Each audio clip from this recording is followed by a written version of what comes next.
T'es toute seule, la maison est trop grande. Irène, c'est une sexagénaire qui décide de tout laisser derrière pour prendre part à une mission de colonisation sur Mars après que son fils ait décidé pour elle qu'il était temps qu'elle déménage dans un centre pour personnes autonomes.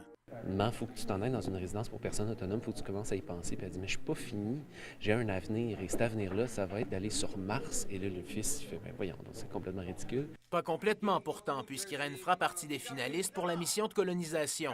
Mais avant de pouvoir partir, il lui faudra régler les derniers détails.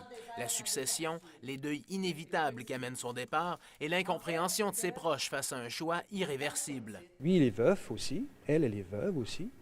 Son voisin, lui, il l'aime beaucoup. On le comprend assez rapidement, oui.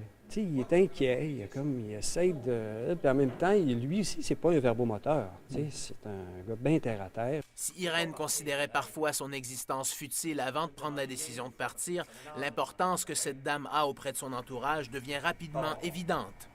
Bon, OK? L'amitié qu'elle a pour elle, elle lui dit, sincèrement, puis avec émotion même.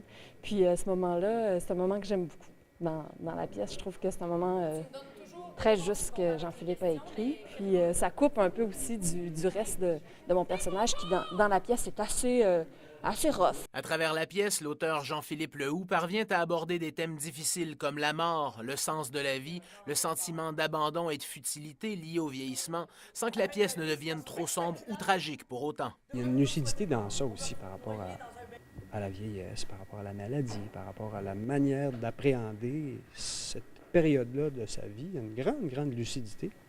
Ça, c'est très habile de la part de l'auteur aussi, parce que c'est jamais défaitiste, c'est jamais comme pathétique ou pessimiste ou même nostalgique. La pièce Irène sur Mars sera présentée au Quai des Arts du 12 juillet au 12 août, avant de prendre la route de Montréal, où elle sera présentée au Théâtre de la Licorne en mars prochain.